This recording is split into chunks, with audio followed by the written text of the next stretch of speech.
The clank of heavy metal bars echoing through the building usually kept Avi up at night, but he never thought that he would ever come to miss that sound one day. As he tossed and turned in his uncomfortable bunk, he couldn't help that the noise reminded him of how confined he was and how trapped he felt within.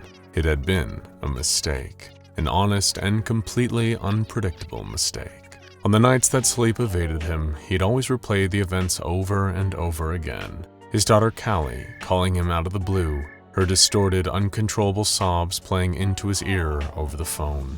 Avi remembered jumping into the car and flooring the accelerator, rain drumming against the windshield as he drove all the way across town to her apartment in the early hours of the morning. And then there was the scene that awaited him as he stepped through the door. The mess that had been of her kitchen, covering the floor, smeared up the walls, even dripping off the ceiling. It all stayed there as Avi debated with his daughter about what they should do next. She was crying, begging for her dad's help, suggesting that they should clean the place from top to bottom and hide any evidence scattered around the apartment. Laying in his cell all those months later, he sometimes wondered why he said no to that idea. Instead, they came up with a story, a falsified version of events. Avi made Callie swear to stick to it, no matter what, and through heavy sobs, she agreed. Then, after they'd been over every detail and had it perfect, Avi got back in his car and drove to the nearest police precinct to turn himself in.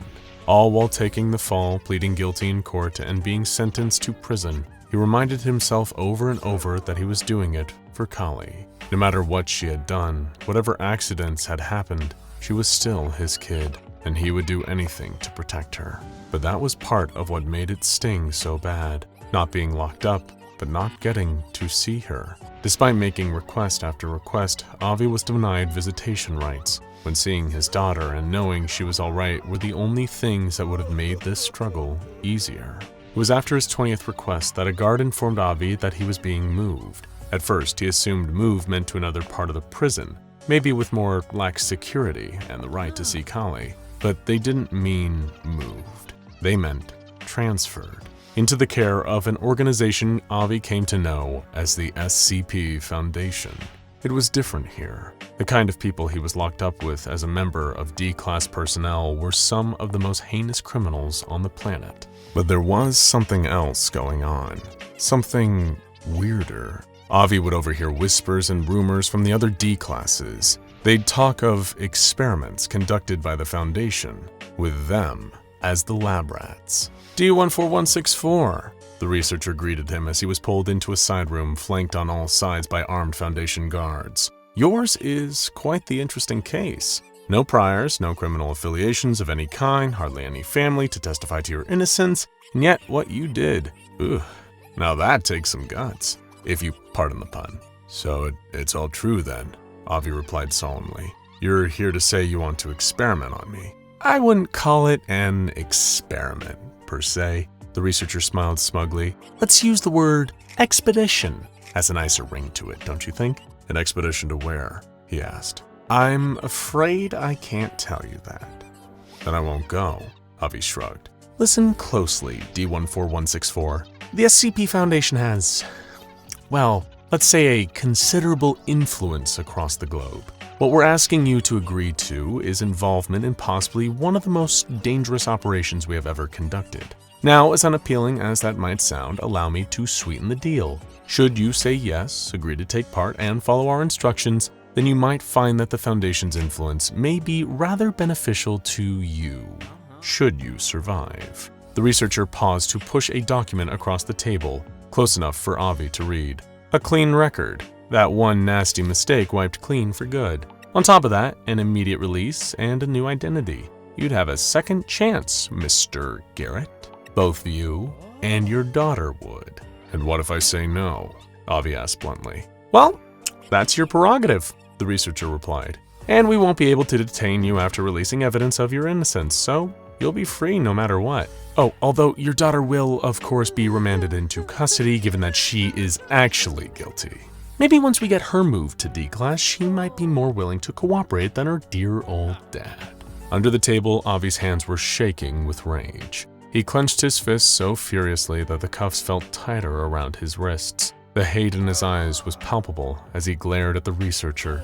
It was bad enough that they had backed him into a corner, put him in a situation wherein saying yes or no would be equally catastrophic. But what felt worse was that they knew what Kali had done, and they were using that as a threat. Taking a deep breath, Avi steadied himself before finally speaking up again. "Just tell me what you want me to do." Instantly, he'd felt like he'd been thrown headfirst into a commotion he could barely keep up with. No sooner had he said that, Avi had been led away by a team of Foundation guards while the researcher followed, rattling off vague information about the expedition. Guided by the armed escort into another room, Avi was flocked by more Foundation staff, strapping electronic equipment over the outside of his orange prisoner garb. One piece of it was to monitor his heart rate. Another was a portable camera to record his surroundings, although those were among the few details that he was actually able to catch during all the activity. Avi couldn't help but notice how nobody had even mentioned just where he was meant to be going on this expedition, just that the Foundation wanted to keep a close eye on him while he was there. "You still haven't told me exactly where it is I'm meant to be going," he finally spoke up, "or how I'm getting there." "All in good time," the head researcher replied. "So far, the only detail you need to be aware of is this. It's dangerous, a particularly hostile environment." "So, like a war zone?" Avi asked.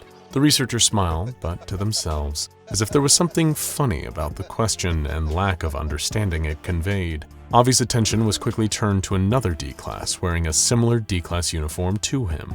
The staff began preparing the second convict in the same room, although without nearly as much gear as they'd given Avi. "I thought I was the only one going on this trip," he stated. "Oh, don't worry, that's just the lure," the researcher explained, though it only raised more questions. "They won't be accompanying you." It was then Avi was led out of the prep room and walked through the Foundation facility. The place was a hive of activity as well as noise. There were alien shrieks and wails, monstrous sounds emanating from deep in the building, muffled only slightly underneath thick layers of concrete and heavy steel doors. On top of that, there were screams too, distinctly human sounds of pain and fear. Avi tried to ignore it as he was instructed to keep walking, feeling almost nostalgic for the clank of metal bars back at his old cell. He had been anticipating being taken out of the facility, towards maybe a helipad or a runway where an aircraft would be waiting to fly him out to his undisclosed destination. In fact, even a dock with a moored boat would have been more within the realm of what he expected. But instead, he was taken deeper and deeper into the Foundation's sprawling complex, passing testing areas and containment levels through winding corridors, until Avi was told to stop in front of a heavy door that held a containment area beyond. He couldn't help but notice that the door itself looked brand new, like it had only just been installed. Meanwhile, the frames surrounding it had traces of discoloring and damage, almost as if something corrosive had melted away the previous door, hence the replacement. "This is it?" Avi asked, confused but still trying to nudge more information out of the Foundation staff. "You want me to do an expedition within your own building?" "Yes and no," the head researcher replied, still giving next to no useful details. "Now this is important. Once you get to your destination, we need you to figure out how to get back to us. You do that, and you'll have your freedom, your daughter, and your second chance." "Surely to get back I can just open up this door again," the prisoner said. That garnered a slight chuckle from the researcher, again seeming to find Avi's lack of understanding amusing. Oh, D14164, if only it was that simple. The door opened with a heaving metallic creak, and Avi was unceremoniously pushed inside by the guards. Staggering inside, catching himself before he lost his balance and fell over, he almost turned back to start slamming his fists against the now sealed entrance. He would have, were it not for the sight of something oozing out of the wall directly in front of him. Avi stepped closer to inspect it, but withdrew his hand as he noticed thick, black droplets leaking onto the floor. The substance hissed as it made contact with the ground, like it was burning through, corroding whatever it came into contact with. Keeping himself from touching it, Avi leaned in to get a closer look and found the grotesque face of SCP-106 looking back at him. A spindly, decrepit hand reached out of the gooey puddle and grabbed the orange material of Avi's jumpsuit, pulling at the garment with enough strength to tug his entire body forward. In a blind panic, Avi tried to swipe the old man's rotting arm away, feeling an intense burning, almost like a chemical scalding his skin as the same black ooze burned through his clothing and started to singe his chest. Another hand shot forward out of the puddle on the wall, a clawed thumb puncturing Avi's side. He screamed in pain as he felt the blistering digit pierce into him, while the rest of the fingers pulled him closer still to the wall, using the hole in his side like a handle. The stench of his own burning flesh mixed with the air of rotting decay that SCP-106 brought with it everywhere. The decaying face of the old man peered through the black slime on the wall, its mouth locked in a sadistic, sinister grin as Avi found himself pulled inside. It almost felt like he had fallen asleep in the bathtub and woke up gasping and spluttering, just having narrowly avoided drowning. Except now he was waking up in an entirely different space, the transition there having done little to dull the pain of his injuries. Sitting up as he arrived in his new dark and desolate surroundings, Avi gripped his side and winced at the searing pain. Then, the sudden smell of burning plastic crawled up his nostrils and down the back of his throat. Most of the equipment the Foundation had strapped onto him was melting, the heart rate monitor and camera corroding, covered in more of that black sludge. Standing up, gritting his teeth through the pain of his wounds, Avi quickly removed the devices as carefully as he could. It was far beyond caring about the Foundation's expedition right now. He just wanted to get back out of wherever the hell this place was. Checking over his shoulder, the slick, corrosive puddle he'd been pulled through was already gone. At any rate, Avi didn't particularly like the idea of going back that way, so was relieved, although he'd soon find out that relief was perhaps misplaced. He had barely a few moments to examine his surroundings, not that there was much he could see besides endless dark corridors and the withered figure of the old man. It had reappeared, looking like it was far off in the distance before, in a split second, the gap between SCP-106 and Avi had closed. The creature tilted its bald skeletal head as it looked at him, and he got a full, unobscured glimpse at its sunken eyes and face locked in a perpetual lipless grin. The rotting, wrinkly flesh of the old man's body was oozing more and more of that dark, disgusting mucus, droplets of it landing on Avi's clothing and burning holes right through. One hand still applying pressure to his side, Avi turned and tried to run as far and fast as his body was able. If getting away was his sole objective, he wanted out as quick as possible. Anything to get away from the nightmarish creature he had now found himself trapped with. Running didn't seem to work though. He was sure he had made it at least a few feet. The old man was still standing behind him, but looked to be at more of a distance. That was, until Avi noticed his legs. They were running backwards. Each step he had taken away from SCP-106 was being reversed, rewound like on an old VHS tape, bringing him back closer and closer to the creature's clutches. Its claws pushed painfully through Avi's back as it reversed time right back to the point where he had turned to run away. As the old man reached through him, more of that burning, acidic pain started eating away at its captive D-Class prey, with Avi letting out a pained scream. It wasn't until several minutes in that he realized something that hurt almost just as bad. SCP-106 could have killed him in an instant, that much was clear, but it hadn't. It had chosen not to. Instead, it was torturing him, prolonging the pain Avi was experiencing, because it wanted him to suffer. With all its strength, SCP-106 hurled him several feet until Avi's burning, corroded body collided with a hard surface, a wall with a loud crack. The old man then manipulated time within his pocket dimension, causing Avi to fly backward through the air, back into the creature's corrosive grip.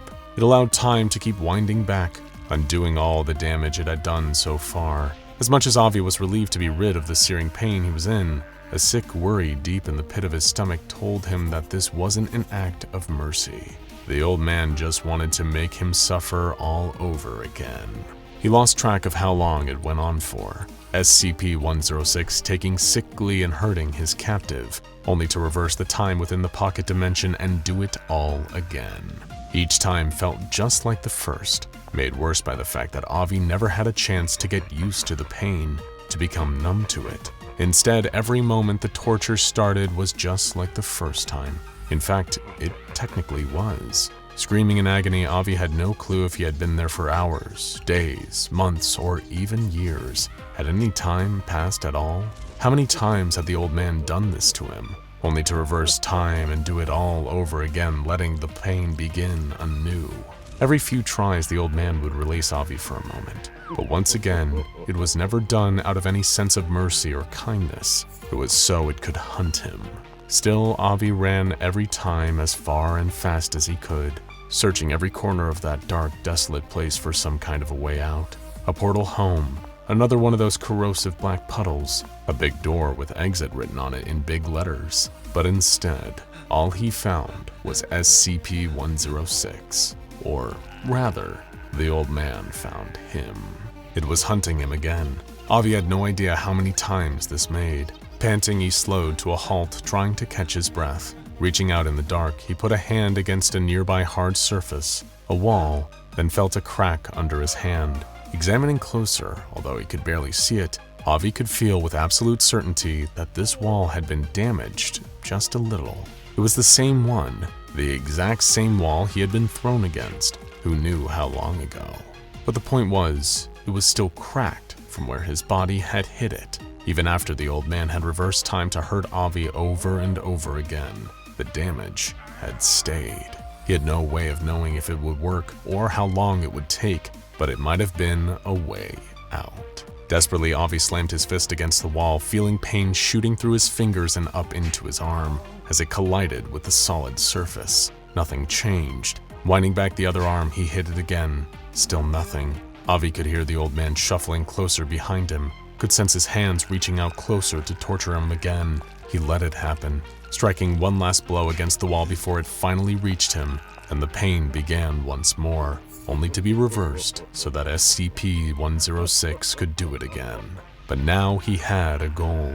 Each time the creature rewound time and undid all the damage to its captive's body, Avi went looking for that same wall, feeling across every surface until he reached it again. The damage was still there, only a tiny crack for now, but time, despite being under the old man's control in this pocket dimension, was on Avi's side. Whenever he made it back to the wall, he started to punch it again, pounding one fist against it after the other. He didn't relent, despite the pain it caused him. He told himself it would be worth it if it meant a way out. Even the times when the bones in his hands broke, and he was flimsily striking at the cracked wall with shattered fingers, he didn't stop.